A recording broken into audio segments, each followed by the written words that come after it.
그 환난과 핍박 가운데 있는 성도들에게 바울은 도대체 마지막으로 어떤 권면을 하고 싶을까요?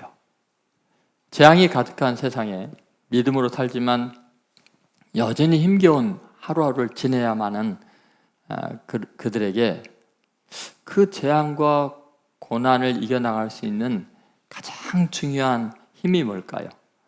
그것은 형제 사랑입니다. 그래서 형제들아 이렇게 부르고 있죠. 근데 형제를 사랑하는데 그 위기의 시대의 세상 가운데서 형제를 사랑할 때 꼭 세 가지 아주 중요한 방법이 있습니다. 여러분, 그리스도인들이 정말 이 세상에 살아가면서 서로 의지하고 사랑하고 도울 수 있는 사람들이 있다는 게 참 얼마나 큰 힘과 위로가 되는지 모릅니다. 그런데 어떻게 돕고 어떻게 사랑하고 위로할 수 있느냐, 세 가지 아주 중요한 방법이 지금 제시가 되어 있고, 오늘은 그 첫 번째입니다. 중보 기도라는 것입니다. 중보 기도. 여러분, 누군가를 위해서 중보 기도한다는 것이 그를 도울 수 있는 가장 강력한 방법이고 힘이라는 것을 여러분이 믿으시기 바랍니다. 자, 그러면 이 중보 기도라는 것이 도대체 어떤 의미가 있길래 형제를 사랑할 때 해야 되는 가장 중요한 일일까? 그 첫 번째는 하나님의 능력입니다. 하나님의 능력. 중보 기도는 하나님의 능력이다. 결국 중보 기도는 하나님의 능력이 우리에게 필요하다는 것을 지금 말하고 있죠. 사도 바울이 복음을 전파하는 일을 하고 있잖아요. 그리고 데살로니가 교회가 그 지역에서 믿음을 지키고 있고 복음을 전하는 이 모든 일들은 하나님의 일입니다. 하나님의 공급하시는 능력으로 지금 감당해 왔고 하나님이 이루신 일이죠. 단순히 그 일이 지금 힘들기 때문에, 지금 힘이 필요하기 때문에 기도해달라 이런 게 아닙니다. 궁극적으로는 이 모든 일들은 누구의 일이에요? 이 복음을 증거하는 일은 누구의 일이죠? 하나님의 일이에요. 그러면 누구 힘이 필요한 거예요? 하나님의 힘이 필요한 겁니다. 다시 말해서 하나님의 일은 하나님의 방법으로 하는 거예요. 내 힘과 내 능력으로 하면 내 일이 돼버립니다. 내 자랑거리가 됩니다. 그래서 중보 기도를 해야 되는 이유가 뭐냐면 하나님의 일을 하나님께서 친히 하실 수 있도록 길을 열어드리는 것입니다. 바울은 자신이 진리를 가르치는 스승이잖아요. 데살로니가 교회를 개척해 세운 지도자입니다. 근데 오히려 자기 교회 교인들에게 뭐를 부탁하는 거예요? 우리를 위해서 기도해달라. 이건 뭐예요? 지금 바울은 자신의 능력과 실력으로 지금 일하는 게 아니라 철저하게 하나님의 능력으로 일하는 것을 고백하는 거나 마찬가지입니다. 지금 교우들의 손길로 감당하는 게 아니라 너희들이 나를 진짜 돕는 거는 뭐예요? 물론 너희들이 도울 수 있는 방법이 있겠지만 진짜 중요한 것은 너희들이 기도하는 거다. 내게는 하나님의 힘이 필요하다.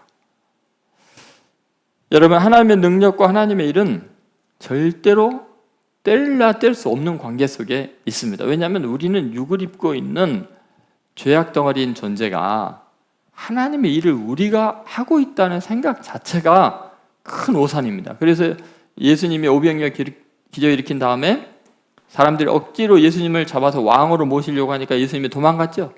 바다 건너서 도망갔더니 사람들이 거기까지 쫓아와서 뭐라 그래요? 예수님을 붙들고서 우리가 어떻게 하여야 하나님의 일을 하오리이까? 예수님께서 뭐라 그랬어요? 하나님의 보내신 자를 믿는 것이 하나님의 일이다. 하나님 보내신 자가 누구예요? 예수님인데 예수님이 뭐하러 오신 분이에요? 자기 백성을 저들의 죄에서 구원하려니까. 네가 하나님 일을 한다고 생각하지 마라. 네 죄나 용서받아라. 네 죄 사함 받는 게 하나님의 일이다. 이게 무슨 말이에요? 우리의 힘과 능력과 자질로는 하나님의 일을 할 수 없다는 거예요. 그러니까 정말 우리가 하나님의 일을 하고 싶으면 하나님의 힘이 필요한 겁니다. 그러니까 하나님의 능력이 필요한 거예요. 그래서 중보 기도하지 않고 하나님의 일을 하는 것은 전부 다 자기 의가 되고 교만이 되고 죄악으로 변질됩니다. 기도가 없는 성공은 저주입니다. 사탄화되는 거예요. 그래서 위험하다는 거죠. 하나님의 일은 철저하게 하나님이 하신다. 하나님이 은혜로 하신다. 그래서 바울과 데살로니가 교회는 그렇게 끈끈한 관계 속에 있어도 서로를 위해서 뭘 해줘야 돼요? 돕는 방법은 기도하는 거예요. 하나님의 일은 하나님께서 친히 이루실 때 거룩한 일이 되는 거죠. 예를 들어서 에스더를 한번 생각해 봅시다. 그는 왕비였어요. 왕에게 나아갈 때 왕비임에도 불구하고 목숨을 걸고 나가야 하는 상황이었죠. 에스더서 이제 4장 11절에 그렇습니다. 그런데 그녀가 여러 가지 왕의 마음을 기쁘게 할 것을 준비를 다 했습니다. 그럼에도 불구하고 에스더가 한 건 뭐였어요? 뭐를 부탁하죠? 모르드게와 온 유다인들에게 중보 기도를 부탁합니다. 자기도 3일을 밤낮으로 금식하고 기도한 후에 나갈 테니까 온 유다인도 다 금식하라고 기도해달라고 합니다. 에스더 4장 15절 16절 말씀 보겠습니다. 같이 있습니다. 에스더가 모르드게에게 회답하여 이르되 당신은 가서 수산에 있는 유다인을 다 모으고 나를 위하여 금식하되 밤낮 3일을 먹지도 말고 마시지도 마소서. 나도 나의 시녀와 더불어 이렇게 금식한 후에 규례를 어기고 왕에게 나아가리니 죽으면 죽으리이다 하니라. 아멘. 지금 이 죽으면 죽으리이다 라는 말이 뭐예요? 실제로 내가 할 수 있는 건 아무것도 없습니다. 내가 결정할 수 있는 것도 아닙니다. 내 능력도 아니고 미모도 아니고 준비한 것도 아닙니다. 이건 하나님이 하셔야 되는데 하나님이 안 도와주시면 죽습니다. 그러니까 필사적으로 기도해 주세요. 왕의 마음을 움직이는 게 자기의 미모가 아니라는 거예요. 왕과 자기의 관계가 아니라는 거예요. 그건 하나님이 하셔야 될 일이라는 거예요. 여러분, 하나님께서 친히 역사하신다는 것, 그것은 어떻게 우리가 보이지 않는 하나님, 전능하신 하나님, 창조주 하나님, 역사의 주권자이신 그분을 우리가 움직이게 할 수 있겠어요? 그것은 하나님이 친히 우리에게 뭐 하라 그랬어요? 구하라, 찾으라, 두드리라, 내 입을 넓게 열라.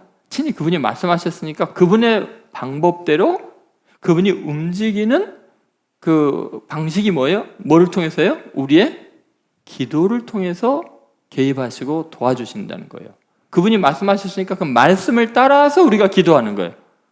무슨 말인지 알겠죠?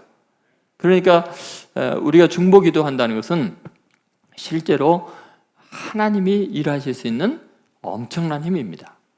그래서 바울은 이제 전 세계를 다니면서 데살로니가 교회만 얽매여 있지 않죠. 전 세계를 다니면서 복음을 전해야 되는데 그 일이 하나님의 일이 되기 위해서는 뭐가 필요한 거예요? 중보 기도가 필요한 거예요. 기도의 힘이 필요한 거죠. 그러니까 여러분은 둘 중에 하나 해야 됩니다. 여러분이 앞에 나가서 하나님의 나라를 위해서 하나님의 말씀을 막 전파하든지 아니면 목숨을 걸고 기도하든지. 그러니까 어차피 다 똑같은 하나님의 일이에요. 그러니까 중보 기도자, 중보자는 예수님밖에 없어요. 하나님과 우리 사이에 중보자는 예수님밖에 없지만 우리는 뭐를 할 수 있어요? 중보 기도를 할 수 있어요. 중보 기도자. 그래서 여러분은 사역자가 되든지 중보 기도자가 되든지 해야 할 것입니다.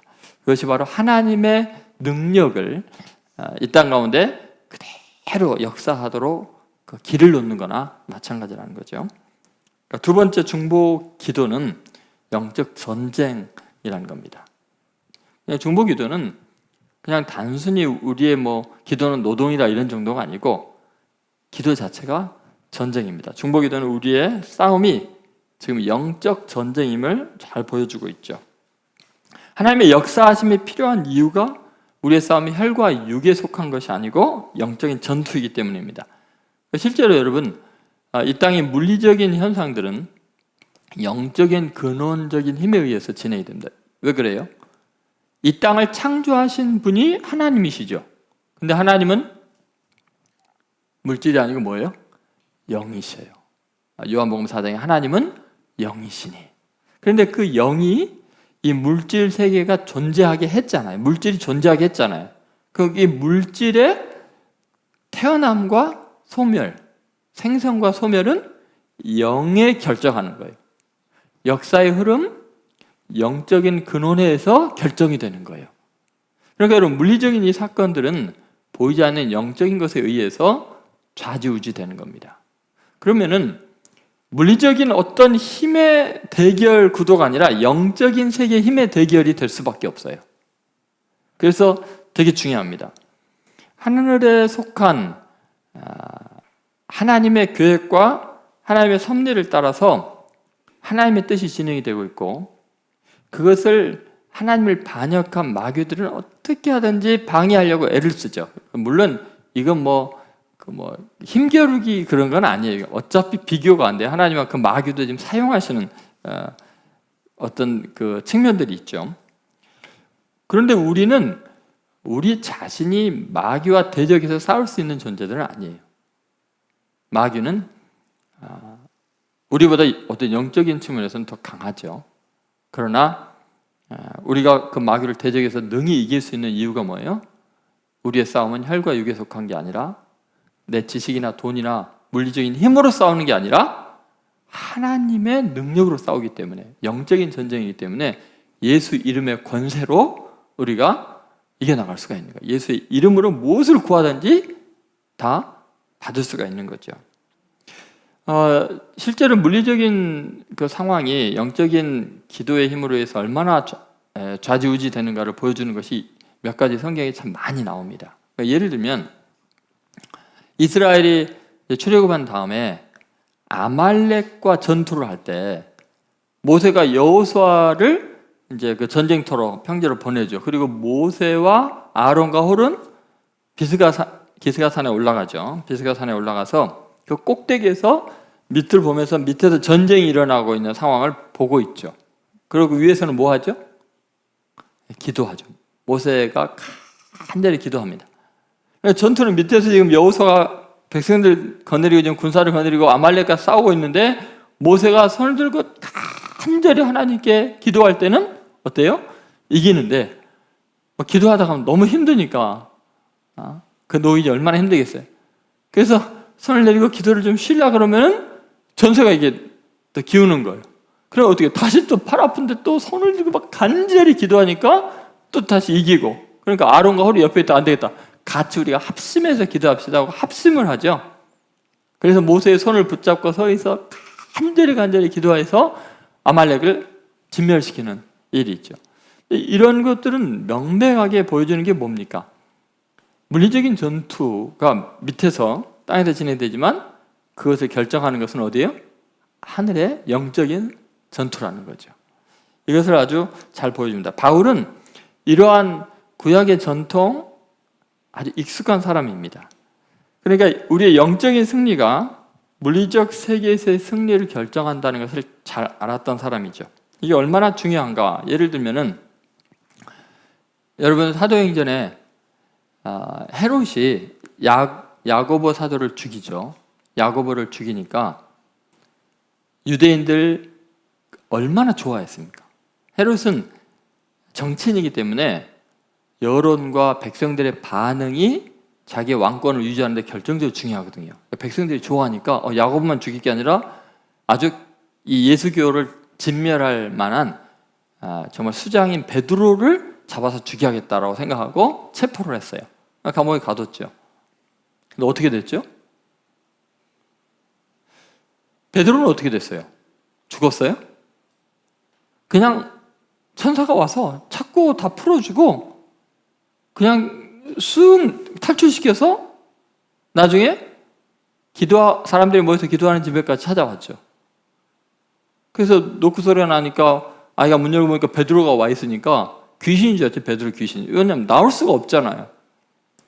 그런데 진짜 베드로가 와 있으니까 지금 베드로 탈출시켜달라고 성도들이 모여서 간절히 기도하고 있는데 이 아이가 베드로 사도님 오셨어요. 놀라서 아니 문을 열어줘야지 닫아놓고 그냥 가니까 베드로가 왔다고 그러니까 무슨 말 하냐고 지금 감옥에 갔잖아요. 자기네들이 지금 뭐 하고 있었죠?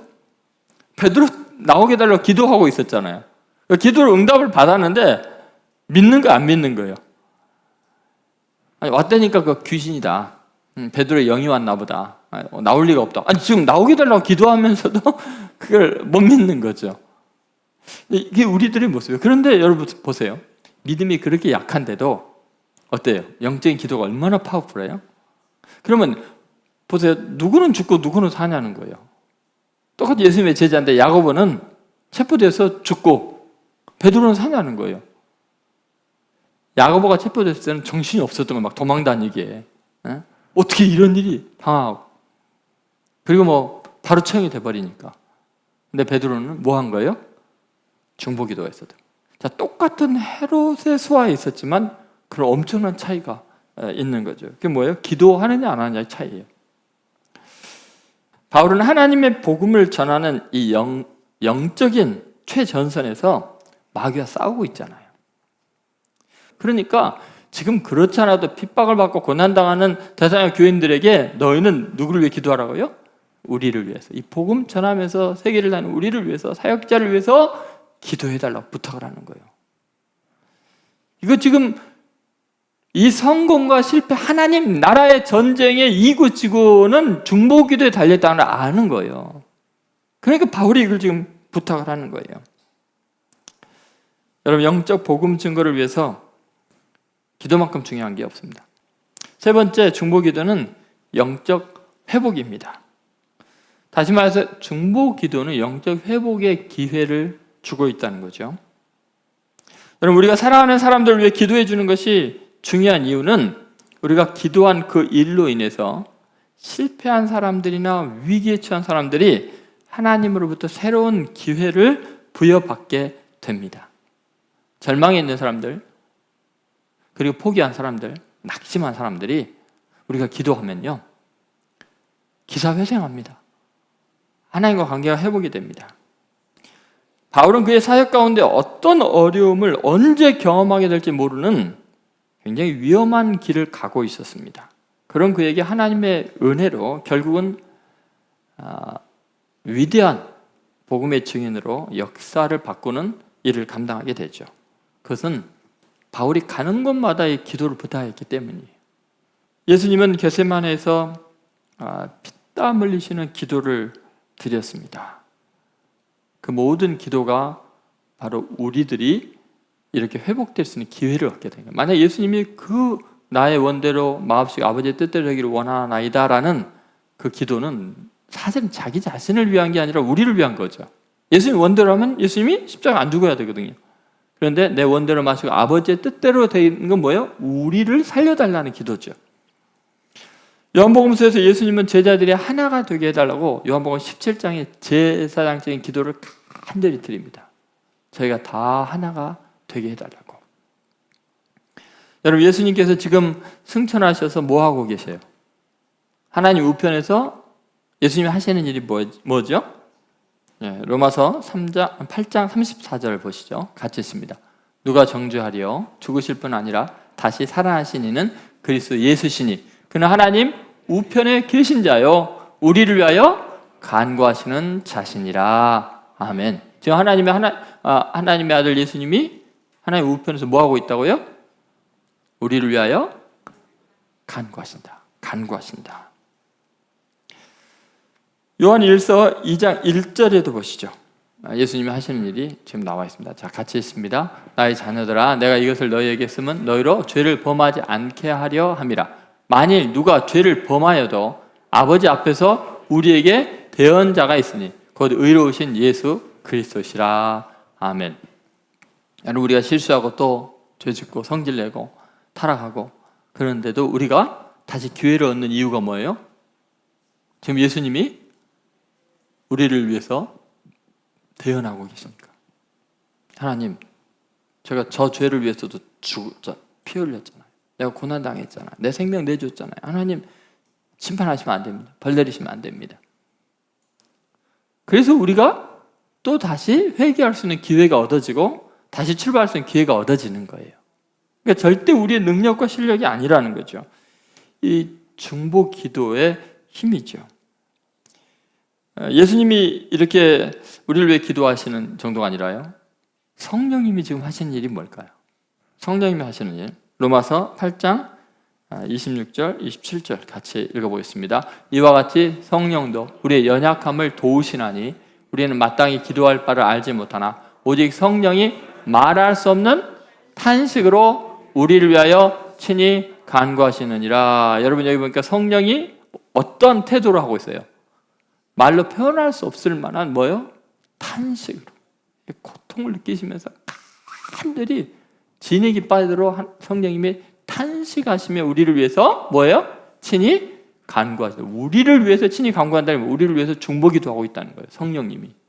성령님의 기도가 응답이 안 될 수가 없겠죠. 하나님의 마음을 다 알고 계시는 그분이에요. 그래서 로마서 8장 28절에 그 유명한 말씀이 있는 거예요. 뭐죠?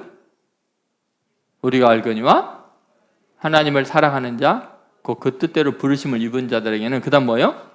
모든 것이 합력하여 선을. 왜 모든 것이 합력해서 선을? 우리가 실수한 것, 죄진 것, 넘어진 것까지도 다 합력해서 선을 이루는 이유가 뭐예요? 성령님이 말할 수 없는 탄식으로 우리를 위해서 중보하고 계시니까. 그래서 된 거지 그냥 자동으로 되는 게 아니에요. 그래서 여러분 생각해 보니까 성삼위 하나님이 지금 세상을 움직이는 원리가 뭐냐는 거예요. 자, 예수님이 어떻게 세상을 움직이고 우리를 구원하냐? 성령님이 지금 어떻게 우리를 도우시냐? 뭘로 돕고 있어요? 중보 기도로. 그죠? 기도, 우리를 위해서 간구하는 걸로. 그러니까 신적인 분들이 세상을 움직이고 세상을 구원하는 가장 강력한 능력을 뭘로 보고 있는 거예요? 기도로 보고 있는 거예요. 기도. 그러니까 우리가 정말 형제를 사랑한다면 정말 신적인 삼위일체 하나님이 움직이는 이 강력한 이 기도만큼 형제를 사랑하는 일이 어디 있겠어요? 맞습니까, 여러분? 여러분, 우리 예수뿐인 교회가 정말 열심을 내서 해야 되는 것들이 바로 이 중보 기도입니다. 일이 힘들다고요? 피곤하다고요? 여러분은 뭘 일을 하기 위해서 태어났습니까? 돈 벌기 위해서 태어났습니까? 먹고 살기 위해서 이 땅에 지금 살아가십니까? 하나님의 나라를 위해서? 아니, 이 시대를 구원하기 위해서? 여러분 자녀를 위해서 지금 다 일하는 거 아닙니까? 진짜 중요한 게 뭐예요? 우리가 합심해서 기도하는 거예요. 모세 혼자 하는 기도도 힘이 있지만 합심해서 하는 기도가 더 강력한 거예요. 베드로를 위해서 혼자 누가 기도한 게 아니라 다 같이 한 곳에 모여서 뜨겁게 기도한 거예요. 오순절 성령 강요도 마찬가지. 그래서 제가 설교 후에 항상 통성으로 기도하자고 하는 이유가 거기에 있어요. 이거 가벼운 일이 아니에요. 이것은 하늘이 움직이는 일이고 역사의 흐름이 바뀌는 일이에요. 여러분 개인적으로 자신을 위한 기도보다는 중보기도가 훨씬 강력하게 빨리 응답합니다. 그러니까 서로 만나서 서로를 위해서 기도해 주는 거예요. 서로를 위해서. 그러면 하나님이 더 기뻐하시고 더 강하게 역사하시는 거예요. 이제부터 여러분들은 기도의 용사들이 되셔야 돼요. 예수뿐인 교회는 이 나라 민족을 위해서, 이 시대의 상황을 위해서, 교회를 위해서, 아픈 환우들을 위해서 중보 기도의 용사들이 가득하게 되길 바라고, 기도의 응답이 날마다 이렇게 소식으로 좀 오고 있잖아요. 하나님의 그 역사하심을 경험하고 드러내는 귀한 성도들 되시기를 주의 이름으로 축원드립니다.